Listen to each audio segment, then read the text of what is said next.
అందరికీ వందనాలు. ఇప్పుడు మీరు చూస్తున్నది తమిళనాడు ఓసూరులోని ఆంధ్ర సాంస్కృతిక సమితి భవనం. దీనిని ఓసూరుకు చెందిన స్వర్గీయ కెఎస్ కోదండరామయ్య గారు 1970లో స్థాపించడం జరిగింది. అప్పటి నుంచి ఎన్నో తెలుగు భాషా ఉద్యమాలకు సమితి భవనం వేదిక అయ్యింది. 1973లో టంగుటూరి ప్రకాశం పంతుల శత జయంతి ఉత్సవాలు ఇక్కడ బ్రహ్మాండంగా జరిగాయి.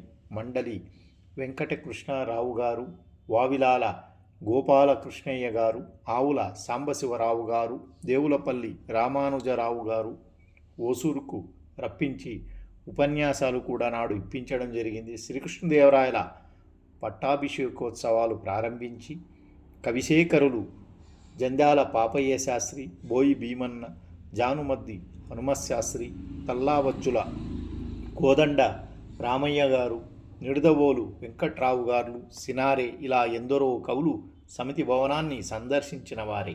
నాటి నుండి నేటిదాకా ఎన్నో తెలుగు సాంస్కృతిక కార్యక్రమాలకు, తమిళనాట తెలుగు భాషా పోరాటాలకు ఆంధ్ర సాంస్కృతిక సమితి వేదిక అయింది.